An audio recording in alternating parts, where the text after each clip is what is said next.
Nesse vídeo vamos falar sobre os capítulos 6, 7 e 8 de Esdras. Olha que coisa interessante. Quando procuraram os documentos nos arquivos para ver se Jerusalém era uma cidade que ameaçava os reis, quando os inimigos dos judeus que estavam reconstruindo o templo acusaram eles de querer reconstruir uma cidade forte, apesar que nem falaram do templo, falaram dos muros e da cidade, mas é perigoso.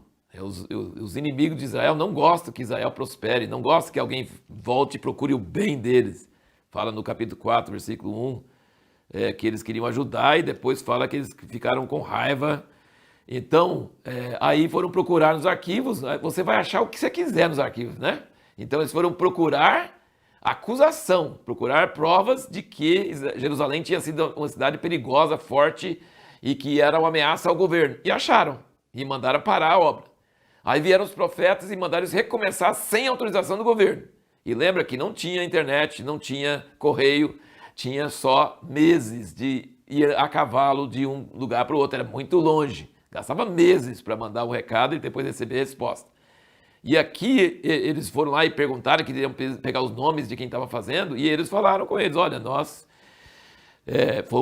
recebemos uma ordem do rei Ciro, e nós temos aqui os vasos, e ele que mandou reconstruir. Aí o pessoal, as autoridades mandaram escrever, e aí que no capítulo 6 fala que ele procurou e achou. Então, uma vez ele achou a favor dos inimigos, agora, depois que eles estavam reconstruindo, sem a ordem, só pela ordem de Deus, pelos profetas, agora ele achou a ordem de Ciro, e ele então deu uma ordem forte para que não atrapalhasse eles e que fizesse sacrifício a favor do rei e que ajudasse eles, então reverteu tudo. Então foi muito bom eles terem reconstruído sem esperar autoridades naturais. Deus move o coração dos reis.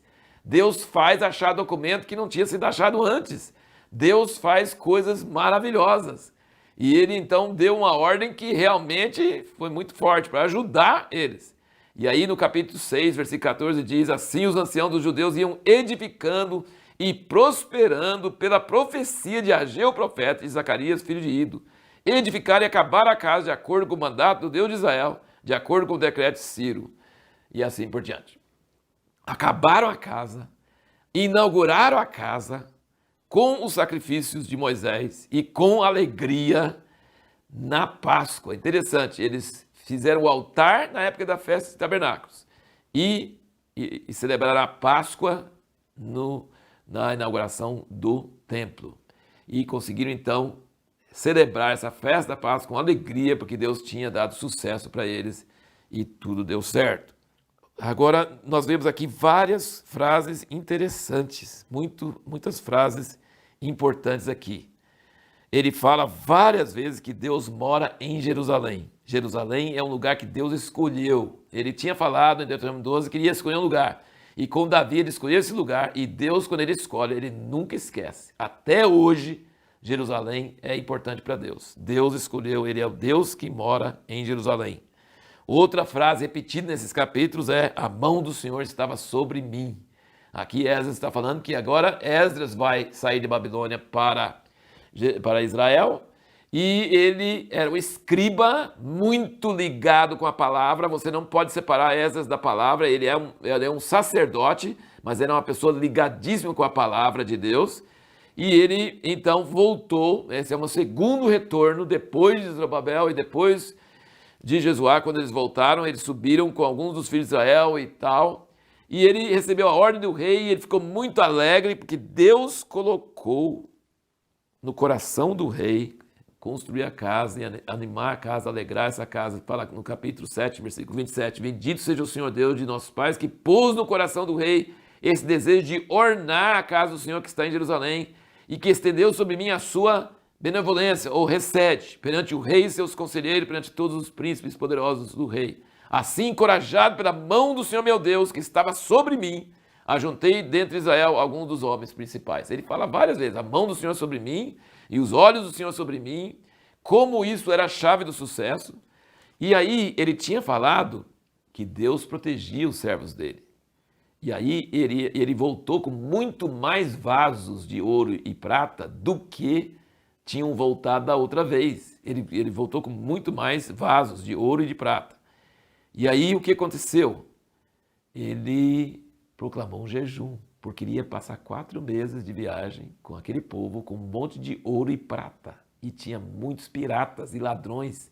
Era inconcebível não ir com soldados. Mas ele disse que tinha vergonha de pedir, e ele tinha testificado que Deus podia proteger. Ele proclamou um jejum e ele foi. Eles chegaram em paz, chegaram tranquilos. Que testemunho, hein? Deus protegeu eles numa época muito perigosa. Ele tinha dito: a mão do nosso Deus é sobre todos que eu busco para o bem deles, mas o seu poder e a sua ira são contra todos os que eu deixo. Isso é o versículo 22 e 23 do capítulo 8. Nós, pois, jejuamos e pedimos isso ao nosso Deus, e ele atendeu às nossas orações. E a última coisa que eu quero comentar aqui é sobre o jeito que fala dos vasos, como contou e pesou tudo antes de sair da Babilônia, carregou, e quando chegou em Jerusalém, pesou e mediu e conferiu a lista direitinho com os sacerdotes lá em Jerusalém. Isso é um exemplo sobre como nós devemos administrar as finanças. Hoje, nós precisamos seguir esse exemplo de Esdras. Ele foi cuidadoso para vigiar, para pesar, para conferir na presença de testemunhas, para saber, falar no versículo 34, 8, tudo foi entregue por número e peso, e o peso de tudo foi registrado na ocasião. Nossa pergunta no último vídeo foi: por que tem oposição mesmo quando nós estamos dentro da vontade de Deus? Para nos levar a buscar a Deus, a depender de Deus, a ter necessidade dos profetas, a palavra dos profetas para nos ajudar. Então, só porque você está na vontade de Deus não quer dizer que você não vai ter oposição. A Bíblia é cheia de gente que estava fazendo a vontade de Deus e sofreu muita perseguição. Davi é um exemplo muito grande, e tem todos, né? José no Egito, tanta oposição, tanta dificuldade. O fato de você ter oposição e dificuldade não quer dizer que você está fora da vontade de Deus, não. Eles estavam na vontade de Deus, mas foi muito difícil reconstruir o templo, muita inimizade, muita oposição, parado muitos anos. Mas Deus levantou profetas e eles obedeceram, e a palavra profética deu resultado, e conseguiram autorização, e conseguiram fazer as coisas. E Esdras não pediu ajuda, mas foi protegido por Deus, não pediu ajuda do rei, pediu ajuda de Deus e jejuou. Então a dificuldade e a oposição é necessária para que nós tenhamos testemunho da glória de Deus, do poder de Deus para nos proteger e para nos fazer depender do Senhor, precisar dele. E aqui a pergunta que nós vamos responder no próximo vídeo é: o que constitui arrependimento em termos bíblicos? Em termos bíblicos, que a gente tem ideia nossa do que é arrependimento, mas em termos bíblicos, o que é arrependimento? O que está incluído em arrependimento?